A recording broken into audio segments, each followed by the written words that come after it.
Waste Bengal में विधानसभा चुनाव हो रहे हैं, लेकिन वेस्ट बंगाल के अंदर नंदीग्राम एक ऐसी जगह है जहां लगता है कि चुनावों का शोर किसी भी और जगह से वेस्ट बंगाल में ज़्यादा है। हाई स्टेक्स सीट है। ममता बनर्जी यहां से चुनाव लड़ रही हैं और कभी उनके बहुत खास रहे शुवेंदु अधिकारी, जो अब बगावत के बाद भारतीय जनता पार्टी में है, वो उनके खिलाफ ताल ठोक रहे हैं, कह रहे हैं 50,000 कम से कम वोटों से हराऊंगा।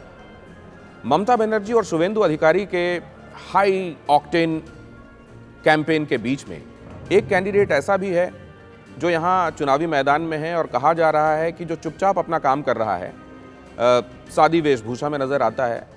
लेफ्ट का कैंडिडेट है, सीपीएम की तरफ से मीनाक्षी मुखर्जी यहाँ से चुनाव के मैदान में हैं।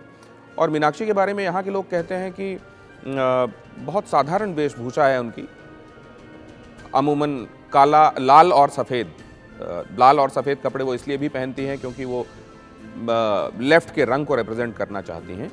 इस रंग के साथ बड़े ही शांत तरीके से गांव-गांव पगडंडी घूमकर लोगों से मुलाकात कर रही हैं और सीपीएम को वोट देने की अपील कर रही हैं। कई लोगों का ये भी कहना है कि लेफ्ट का जो ये गढ़ था पश्चिम बंगाल, यहाँ पर कुछ लोग वापस लेफ्ट की तरफ मुड़कर देख रहे हैं। हालांकि इनकी तादाद कितनी है ये कहा नहीं जा सकता।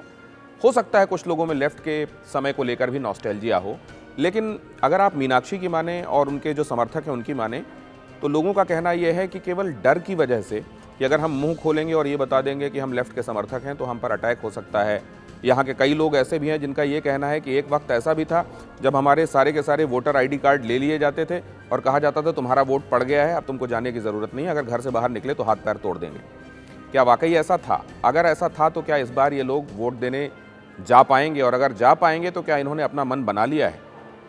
तब जबकि बहुत ज़्यादा शोर शराबा है दो नामों के इर्द गिर्द, क्या मीनाक्षी मुखर्जी कहीं स्टैंड भी करती हैं? क्या लेफ्ट की आइडियोलॉजी आज रेलेवेंट रह गई है?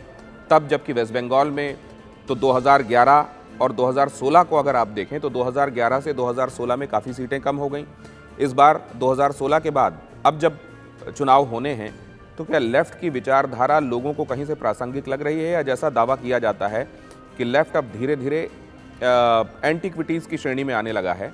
और केरल में भी आप उनका हाल देख लीजिएगा इस बार क्या होने वाला है। क्या वाकई ऐसा है?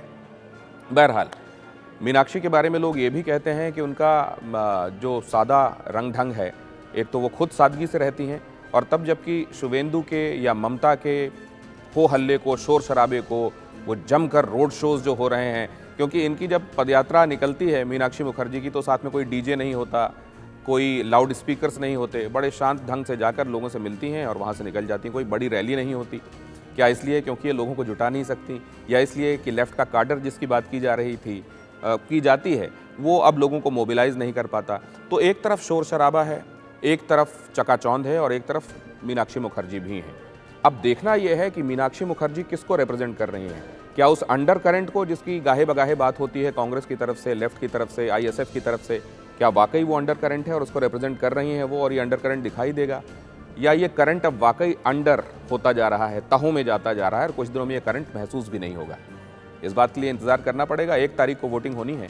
नंदीग्राम 1 और नंदीग्राम 2 ये 2 यहाँ के ब्लॉक्स हैं, हल्दिया के अंडर आते हैं ये।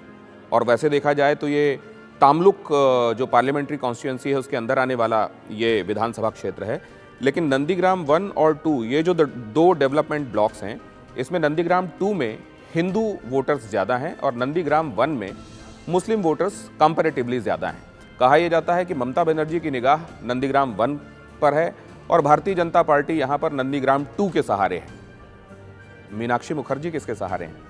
अब सवाल ये भी है कि मीनाक्षी मुखर्जी अगर आप तुलनात्मक रूप से देखें तो ऐसा नाम नहीं है जो आपके दिमाग में हो, जहन में हो, top of the mind recall हो।